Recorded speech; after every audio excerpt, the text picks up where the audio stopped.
Bonjour à tous.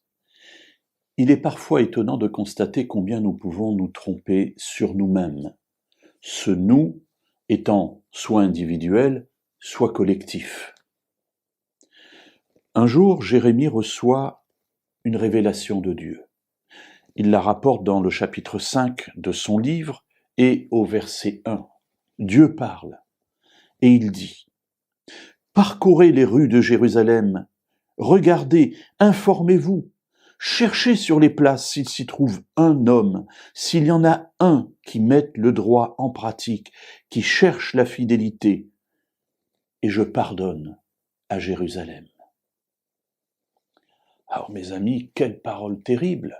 Voilà Dieu qui demande de parcourir Jérusalem à la recherche d'un homme juste, d'un homme qui pratique le droit et qui recherche la fidélité. Et il dit, si je trouve un homme juste dans Jérusalem, je pardonne à toute la ville. Il y aurait beaucoup de choses à dire sur ce texte. Permettez-moi simplement une ou deux idées. Celle tout d'abord de dire qu'au niveau individuel, on peut parfois se sentir très élevé, très proche de Dieu. D'ailleurs, dans la suite du récit, on dira, notamment au verset 12, etc., on dira, mais voilà, ce sont des gens qui disent vivre bien, mais qui en fait usent de tromperie. Ils se leurrent sur leur propre situation.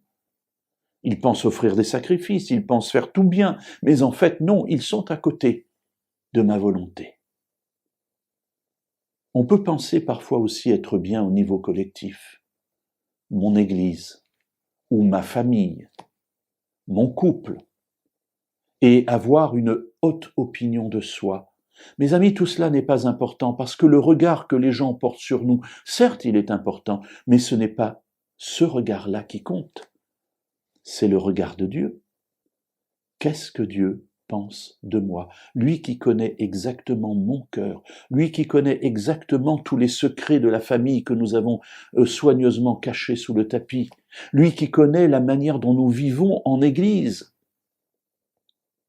Là est la réflexion. Qu'est-ce que Dieu pense de moi? Ici, Dieu est à la recherche d'un homme qui pratique la justice.